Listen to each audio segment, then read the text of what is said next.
Hey guys, it's Ian at SS8000 Cars, and today I wanted to chat a little bit about the Porsche Panamera 1 year in probably about a week and a half, maybe 10 days. The car will have been with me for a year.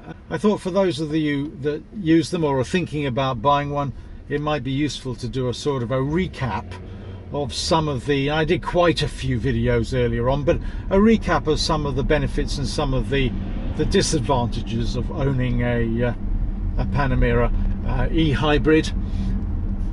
Firstly, I want to start off by saying the experience has been wholly pleasurable, and it's taken me some time to get to a point where I think to myself, do you know, I think I'm beginning to understand this car, because almost every week or thereabouts I find something new about the car that I rather like. Now, obviously we're on our way back from London. We're on the south side of the River Thames, as you can see. But if I just pop us over to hybrid, the first thing you can see is what I'm in, which is pure e-power at the moment. So as a consequence, it will divert to e-power unless you floor it.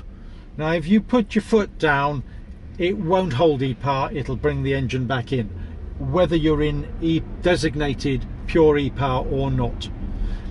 You get used to it. I mean, I was trying to do a few acceleration runs as the camera car when Harry and James were doing a comparison between the Golf R and the E46 M3, and it was the idea of using this car was, of course, it was absolutely silent, but of course when they were doing their speed runs I couldn't keep up with them without putting a fair amount of power down, and as I did that, of course, the engine came in, so that really wasn't perfect. But that aside, it will stick in e-power all the way. It has a few idiosyncrasies which are probably worth mentioning, which is that if you're in e-hybrid, so hybrid auto, which is on the screen, it will bring the engine on sometimes. Now, I have no idea why. You can have 10, 11, 12 mile range, so you're not close to the point where the engine needs to top up the battery power. Not that it would top up the battery power in hybrid auto anyway, but I think it must be something to do with the fact that if you're in hybrid and the engine temperature drops below a certain level, clearly it decides the engine needs to warm up. Now, whether that's to do with the heating or not, I don't know. I've no idea why in electric mode alone it wouldn't be capable of heating the cabin. I will find that out for you and I'll report back at some stage. But other than that, in E mode it will hold electricity power alone, and it's nice to drive in electric. And I've done a few journeys on the motorway, so quite often when I'm coming back from Manchester and I join the M25 coming down the M40, I switched the engine off at that point in time, and genuinely it gets me home, which is probably 20 miles. So I'm, you know, I think it pretty much does what it says on the tin. However, I will preface that by saying that I don't that often get an E-range of 31 showing on this screen.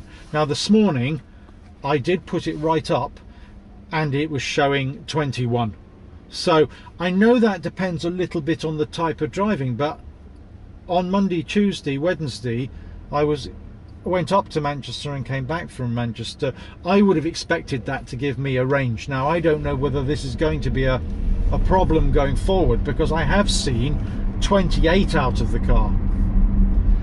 Brings me on to the other point. When I first got the car, I said to you that you cannot use e-charge, because e-charge, when you're driving around, will drop your fuel consumption from 35 to something more akin to 15, 16 and less. So my view was try and use the electricity at home to top the car up rather than e-hold. However, I found out since then that that's not exclusively true, because what I have seen is that if you're traveling at 70-75, it charges much more efficiently than if you're pottering around town. So I give you an example. If I'm down to 10 coming back from Manchester on my E-range, but I want 20, if I put it into e-charge, it charges quite quickly, and that's obviously something to do with the speed that you're going at. Obviously, if you're pottering around, it's more difficult to charge the car than if you're at a much higher level of speed. So it doesn't ruin the fuel consumption too much. I quite often find that I'd be averaging maybe 33, 34 coming back from Manchester, and I suddenly find that that might drop to 31, but then on the 20 miles round the M25 it goes up to 35. Other than that, great fun. Coming back from Manchester on Wednesday, I was having a bit of fun driving exclusively in sport, and the car is just beautifully mannered in sport. It's just a lovely car to drive quickly, and I find also that Sport Plus actually allows you to control, really has a tight control of the suspension system, which is nice. I mean, I think that you still get a tiny bit of wallow in the car if you're excuse me just 2 seconds, I've got a filter in behind the Mini without upsetting too many people. You do still, but it's a heavy car, so you get it's more noticeable on country lanes than on a motorway, but you can feel it a little bit. It's air suspension, and what I have found is that it just, you know, really tightens it up. And on a smooth motorway, really there's no loss in comfort, particularly by being in Sport Plus. It's been an experience, the car. I'm toying with whether to keep it now.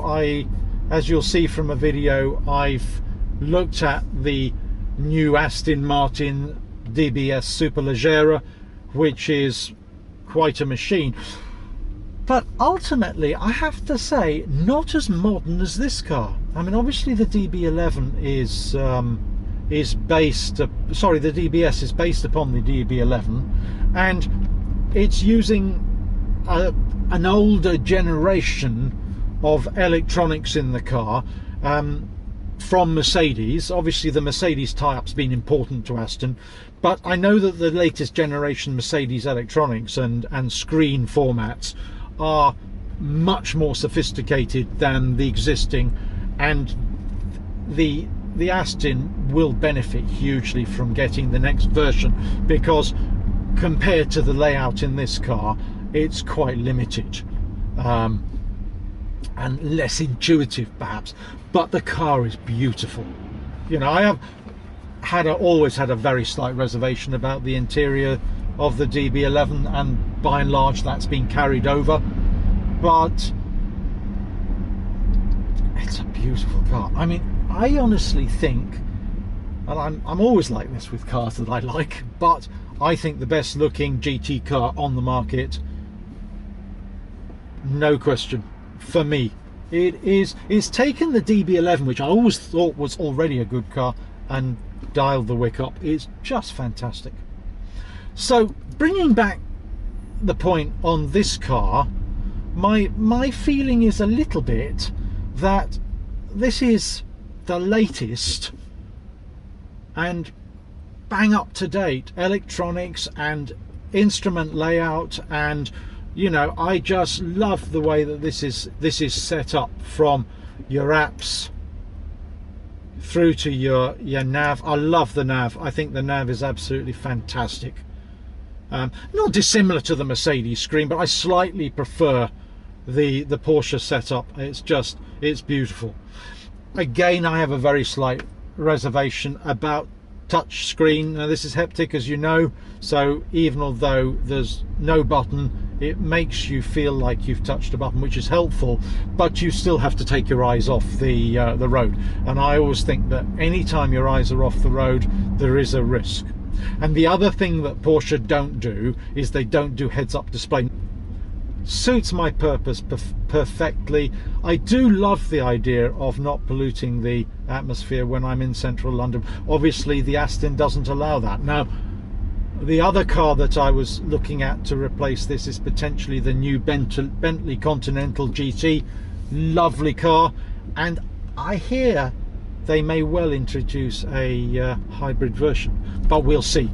And that would allow me to, you know, run this and run an emissions-free car in the centre of town.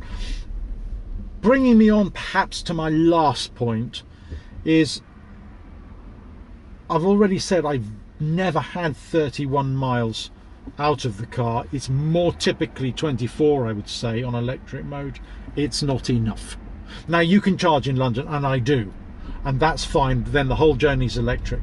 But the bottom line is simply that if they could get it to 50, 60, that would make a huge difference, just a huge difference. And I'd say I'd probably never use the engine except on long runs, which, you know, with me is certainly up to Manchester. It's been happening reasonably frequently, but the Manchester trips will come to an end, and without that, unless there's another location I need to visit, I'll probably find that I'll be back up and down to town 3 times a week, which I could manage with a 50-mile range, no problem at all.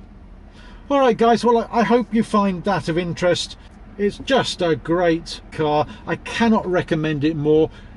It's quite big, so bear in mind the plus points associated with being quite big, as there's lots of room in the back. So if there's 4 of you, very comfortable. Parking in London is a bit of a nuisance, especially if the spaces are confined, and people in London are not that careful. Like today, for example, guy in an AMG C43, it's not a real AMG, I guess, he just bashed into the back of the car. Now, he hasn't done much damage, nothing that a touch-up paint won't solve, but it's irritating. People aren't careful, the spaces aren't wide enough.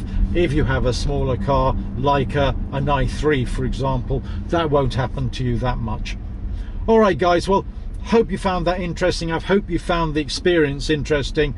I'll probably do another review maybe in 6 to 9 months time, let you know how I'm getting on. Overall consumption since the beginning is 35. Got slightly spoilt on Wednesday because I was coming down from Manchester a bit quicker than normal. Anyway, catch up with you soon. It's Ian from SS8000 Cars, signing off.